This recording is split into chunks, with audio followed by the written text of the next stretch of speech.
We're in the book of Romans. If you have a Bible, turn to chapter 1. We're going to look at just 2 verses this morning. But wow, these 2 verses. Romans chapter 1, verses 16 and 17. For I am not ashamed of the gospel, for it is the power of God for salvation to everyone who believes, to the Jew first and also to the Greek. For it is the righteousness of God, for in it the righteousness of God is revealed from faith for faith, as it is written, the righteous shall live by faith. This is the word of the Lord. Yeah, thanks be to God. On Wednesday this week, Joseph R. Biden was inaugurated as the 46th President of the United States of America. And for as long as I have been alive, the President of the United States also carries an unofficial title.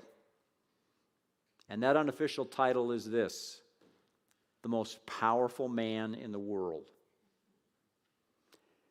As the change in the office of the presidency took place on Wednesday, there was an elaborate process that took place in the exchange of the nuclear football, because the President of the United States is indeed the most powerful man in the world. Much of our lives deals with power and power struggles. In a book entitled Living in the Light, Money, Sex, and Power, power is defined this way. Power is the capacity to get what you want or the capacity to pursue what you value. The capacity to get what you want or the capacity to pursue what you value. Today, with the inauguration 4 days behind us, it is likely political and governmental power that is on our minds. The Democrat Party is in control of 3 branches of our government. And so this political party can get what they want. They can pursue what they value. Powerful people have a great impact in our world. Powerful people impact you, and they impact me. Athletes are powerful, and they make lots of money, and they receive opportunities to endorse products. Celebrities who are actors make lots of money, and they also speak out on issues, and their voices are heard. Big corporations become popular, their products are widely used, and they are also able to get what they want and to pursue what they value. One danger of power is that it can directly lead to pride.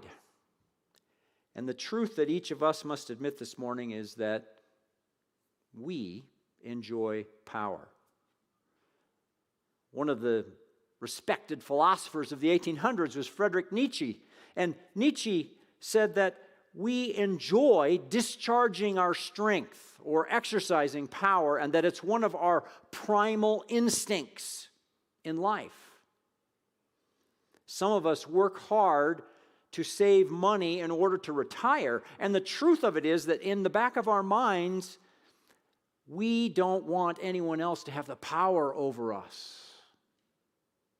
Many of us work in large companies, and there are people constantly jockeying for different positions, and we've learned to kind of navigate that so that we are in control. And we have even a little bit of power, even in a large company. In marriage, most of our difficulties come in some sort of a struggle for power. Billions and billions of dollars in our country were just spent on an election, and the end result of that election was the grasping of power. problems between children and parents is often struggle over power issues. When my daughter Hannah was 2 years old, we welcomed into our extended family in Arizona a new niece, which meant that Hannah was no longer the youngest one. And on an Easter gathering, when Hannah was 3.5 years old, we were gathered with all of our extended family. And our little niece Haley was there, and Debbie and I were standing and talking to Haley's parents. And Hannah boldly walked up to us and said, "Can I be the boss of Haley today?" And we said, "You sure can." This poor little 3.5-year-old girl was the youngest in our family. And she looked at life and she saw bosses everywhere. And she saw one opportunity for power. Well, in the world of the first century, Rome, the city of Rome, meant power. The majority of the world was, after all, a part of this thing we called the Roman Empire. We're very proud of the fact that America has existed for 240 years or something like that. The Roman Empire lasted 1,000 years. Rome meant power, and the Roman emperor was indeed the most powerful man in the world. At the time Paul wrote this letter to the Romans, he was in Corinth. It was about the year 57. And a really neat Christian couple ended up in Corinth, Priscilla and Aquila. And they ended up in Corinth because Emperor Claudius had just evicted a huge number of Jews from the city of Rome. And this kind of stuff happened on a regular basis. The Roman emperor looked at a group of people that he didn't like and just, "Get out of here!" And boom, they had to go. Because Rome meant power, and the Roman emperor was the most powerful man in the world. Rome was the center of the world and the center of power. Now, there are so many peaks in the book of Romans, and this is really just an introduction to Romans in chapter 1, but this is already a peak in Romans as we get to verses 16 and 17. It's really the point and the message of the entire letter here in 2 verses. In these 2 verses, we have 53 words in English. And to understand and apply this passage, there are 4 key words out of these 53 that will help us. And the first word is the word gospel. Paul writes, "For I am not ashamed of the gospel." We've already seen that word. In verse 1, Paul said, "I'm set apart for the gospel." And we've talked about the fact that this word was taken from the secular world. In the first century, before Christ, the word gospel meant the good news that you got when your king had defeated the enemy and he sent a messenger to you.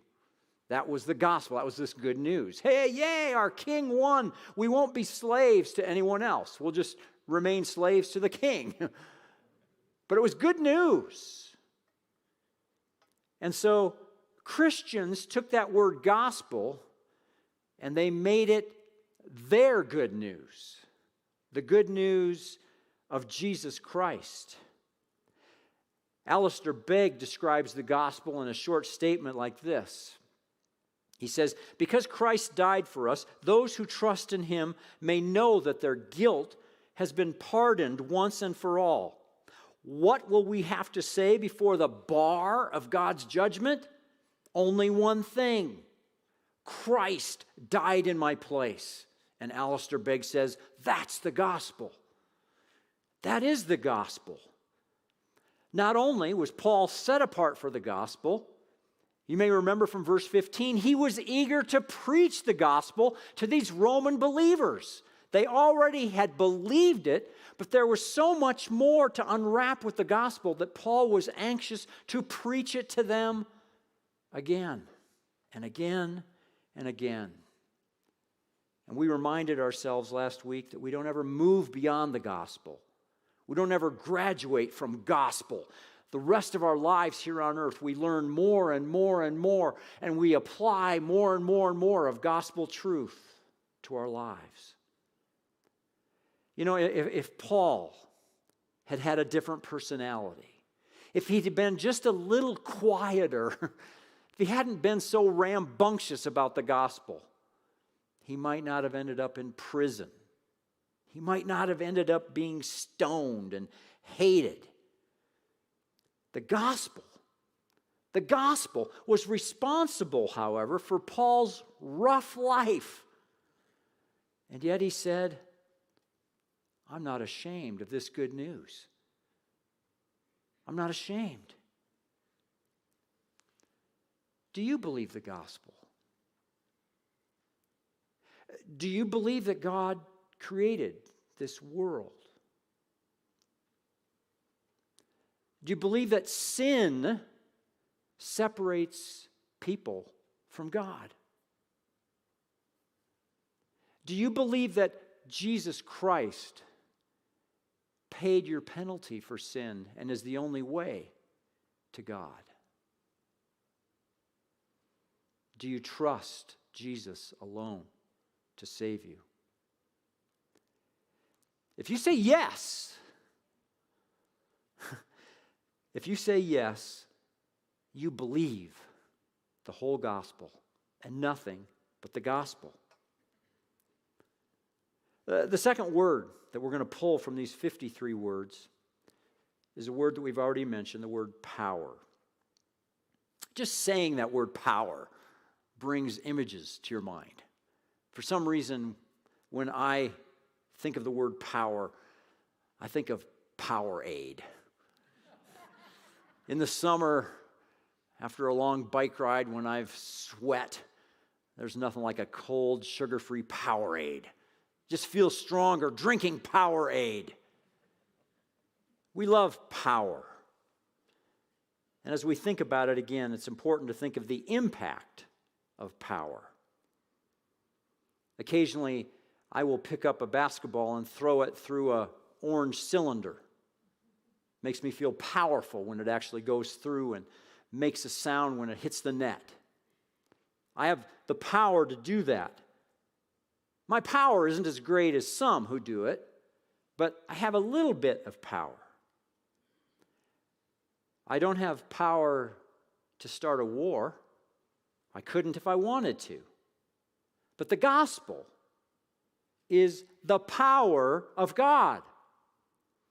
But what's the impact of that power? The impact of that power, Paul tells us, is salvation.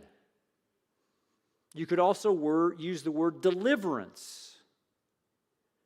That sounds great in theory, but who needs saving? Who needs deliverance? Everybody. Everybody. We all need saving. And the great tragedy of our world is that not only do many people know nothing about God's good news, many people know nothing about the bad news. What is the bad news? The bad news is that sin separates people from God.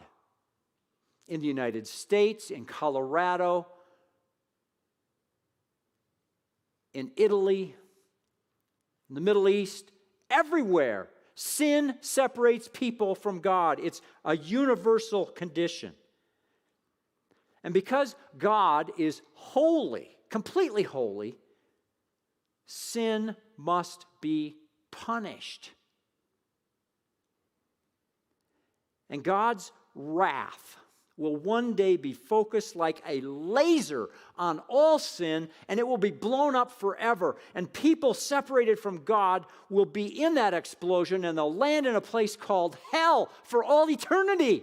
And that's the bad news. the good news.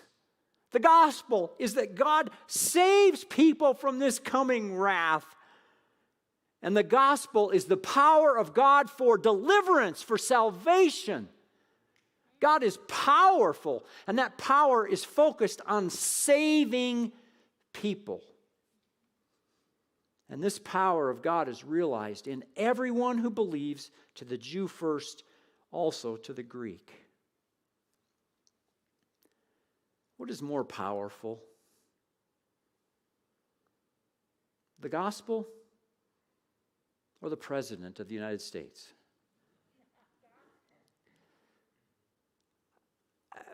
The right answer is the gospel, but I challenge you to really think about that today.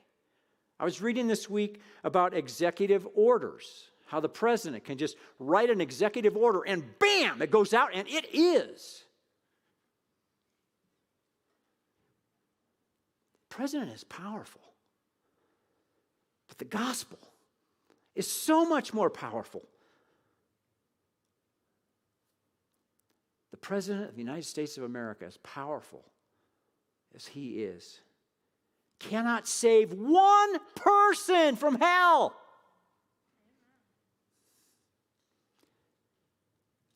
There's a third word that helps us understand these verses. The word righteousness. Righteousness. As we think about righteousness, we think about the word right. It's hard to read the book of Romans and ignore the word righteousness. The word righteous, righteousness, just, or justifier appears over 60 times in the book of Romans. So the book of Romans has something to do with righteousness. As we try to understand that word righteousness, we think of the word right. Somebody talks to you and they say something and you look at them and you say, right. What does that mean? It means you're saying, that's true, that's correct. And so the righteousness of God has something to do with being true and correct. In the Bible, the word righteousness is used in a couple different ways. When we think of God being true and correct and right, the Bible uses the word righteousness in that way, and so it kind of talks about righteousness as an attribute of God. And the Bible also uses the word righteousness in another way. We know that God is sinless, holy, and perfect. Nothing sinful can stand in His presence. And so if a person is going to stand before God, they need to be righteous. And so righteousness in the Bible can also mean a status that God gives you. Today we are all getting our temperatures checked everywhere we go. And if your temperature is okay, you're given the okay status, right? And righteousness is a status that God gives to people to stand in His presence. But we also see something interesting in the Psalms and the book of Isaiah. Oftentimes the word righteousness is used of God's saving action of His people. And so righteousness can also mean the saving action of God. There are hundreds and hundreds of pages of commentary written by the experts who look at the verses that we've just read and say, which one of these three is Paul referring to here? Is he referring to an attribute of God or a status given to human beings or his saving action? What exactly is the righteousness of God here that Paul is communicating? And so I decided, with all of the wisdom given to me, to say, why not all three? Why can't we look at righteousness as all three? Righteousness is an attribute of God. It's something that is His character. He gives us that when He gives us salvation in Jesus. He doesn't look on us as a sinner anymore. He looks on us as holy. Why can't the righteousness of God refer to this status that God has given, saying, because you have believed in Jesus Christ, you can stand in my presence. You can have a relationship with me. As we look at the word righteousness, it means all of that. How can this come down in a meaningful way into people's lives? How can this righteousness of God be ours? We need it, or we can't have a relationship with God.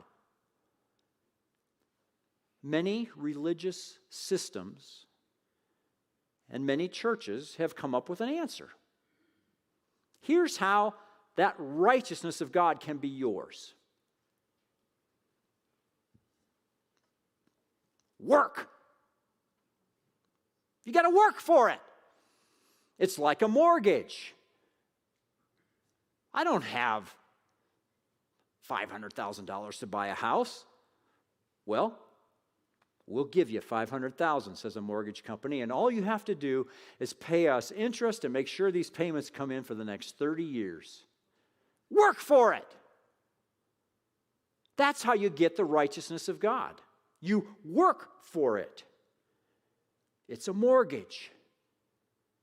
It's your obligation. It's your duty. Well, this question and the conundrum of how to get that righteousness of God leads us to our fourth word. Faith. Verse 17 mentions faith. The righteous shall live by faith. 2 Timothy 3:16 tells us that all Scripture is God-breathed and is useful. All Scripture is God-breathed and is useful. There are challenges to that, aren't there, when you're reading through the book of Leviticus? Heard that this week. Tucked into this section of the Old Testament called the Minor Prophets is this really short little book, the book of Habakkuk. I didn't learn how to pronounce Habakkuk until I was 24 years old. I thought it was Habakkuk, but it's Habakkuk. It's only 3 chapters long. The prophet Habakkuk comes to God with some complaints, and his big complaint is, hey, God, I know Israel needs to be punished, but you're going to use our enemies to punish your people. You should punish them yourself. Don't use the enemies to do that. I don't like the way you're doing that, God.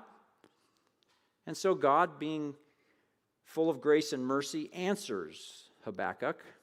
And in chapter 2, he talks about the enemies who happen to be the Babylonians.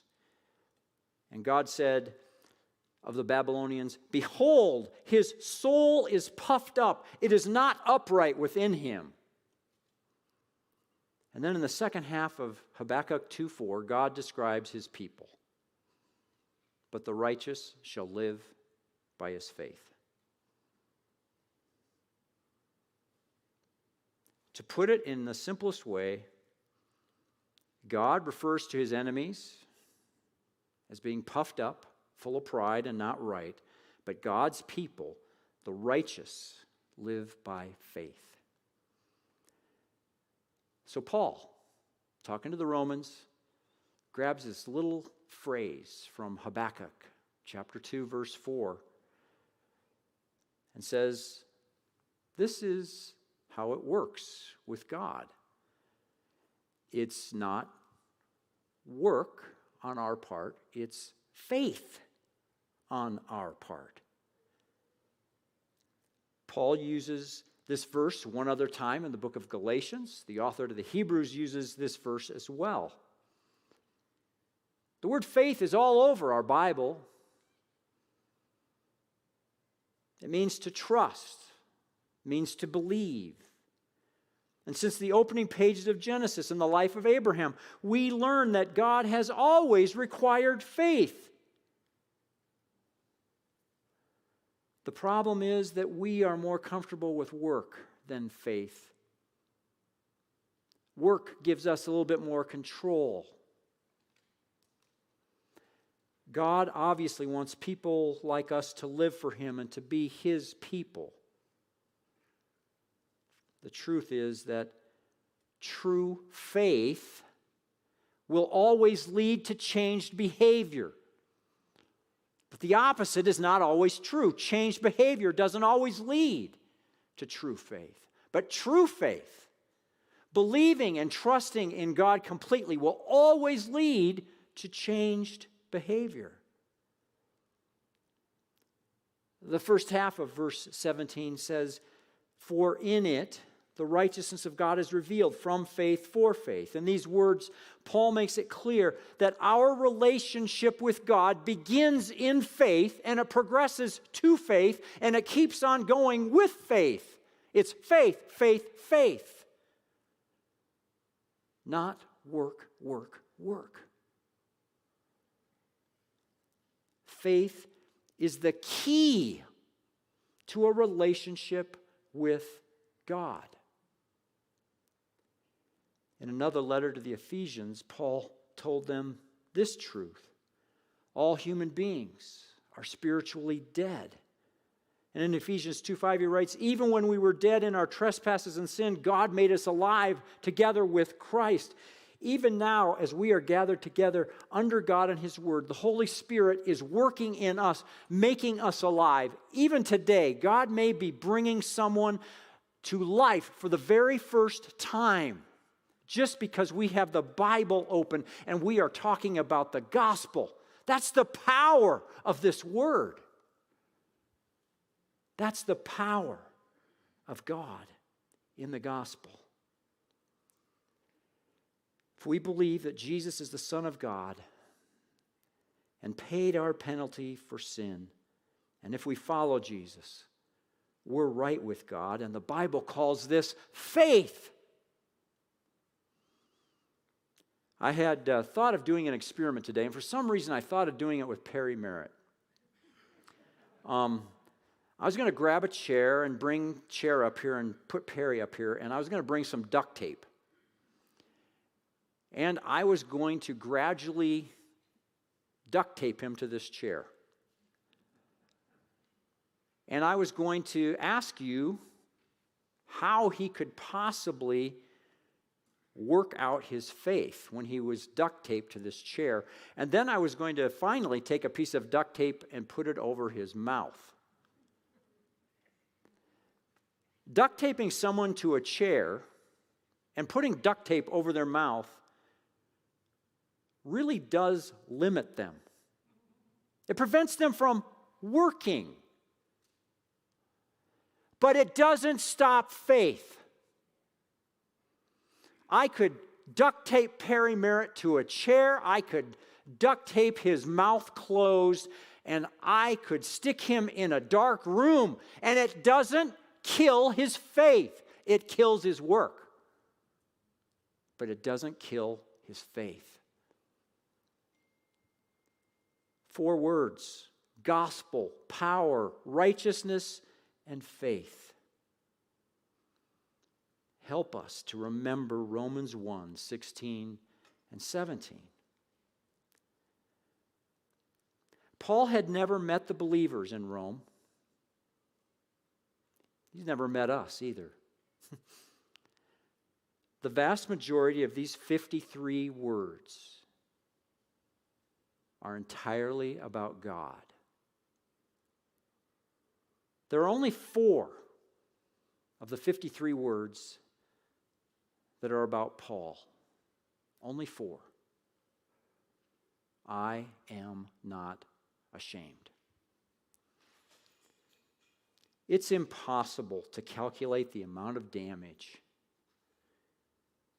that shame and embarrassment has done to our witness over the years.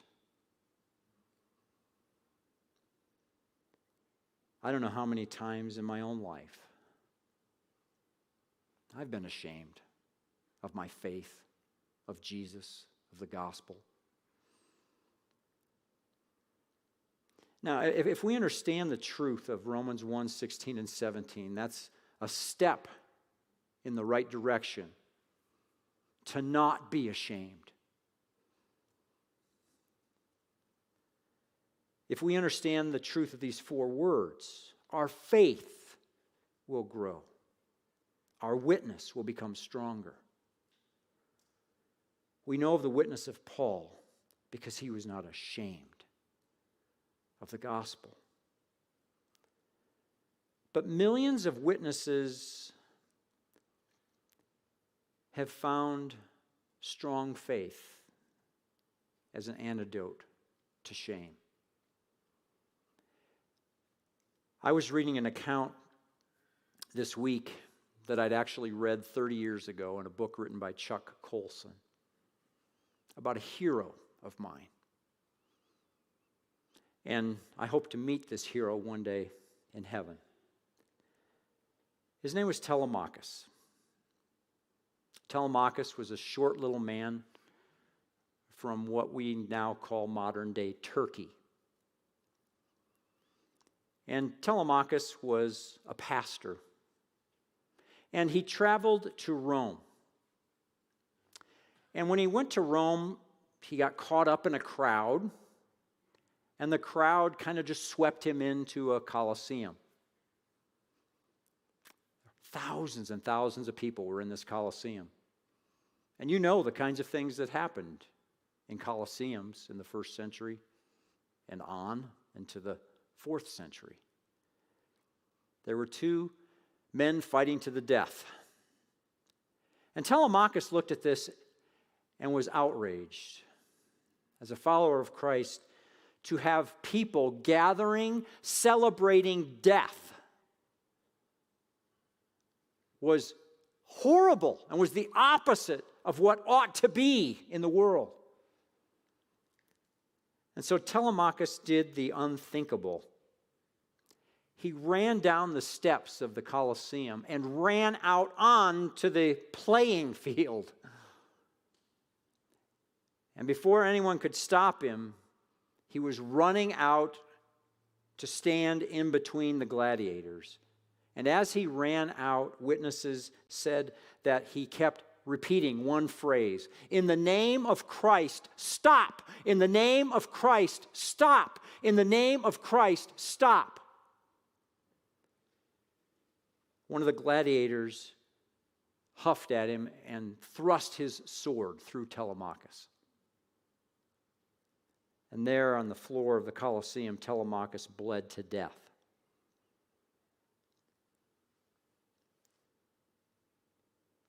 But something happened. All of a sudden, the jeering crowd began to grow more and more silent. And then a few people got up and trickled out. And then more. And then more. And then suddenly it was a flood of people leaving the Colosseum. Shortly after this bloody day, Emperor Honorius banned the games, and as far as we know, there were no more battles to the death in any Roman Colosseum. It happened because a short little pastor ran out and simply said, "In the name of Christ, stop." I often forget to remember the miracle that we're living. As we think about the power in our world and where the power lies, think about what an ABC News reporter might ask us and how we might answer a reporter today about our movement, the Christian movement, the movement that follows Jesus. Who's your boss? Who's your king? Jesus. What happened to Jesus? Well, he was murdered. What exactly are the weapons that you use to fight your battles in the world today?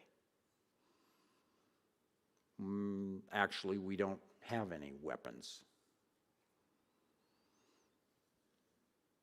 Well, you certainly must have people who are incredible physical specimens then, right? Like they've got to be big and strong and influential.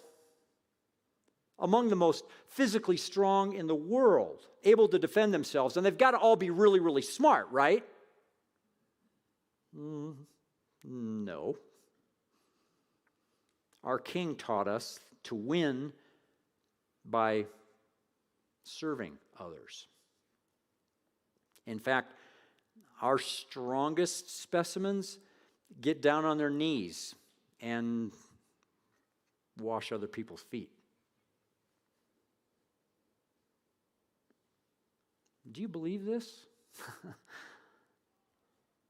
Do you believe this? Because this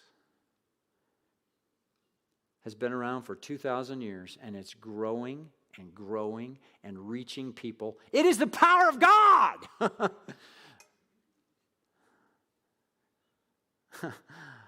I leave you with these last recorded words of our King to take with you now, this week, today, when you leave here, when you turn off your computer.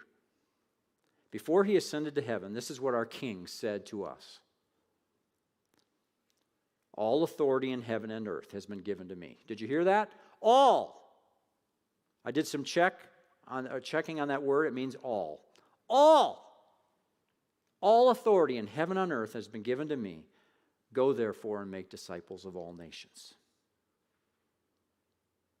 May we not be ashamed. Father in heaven, thank you for your word. Thank you for these 4 words. Gospel, power, righteousness, faith. And thank you that Paul was not ashamed. May we not be ashamed. May we not be ashamed. In Jesus' name and for Jesus' sake, amen.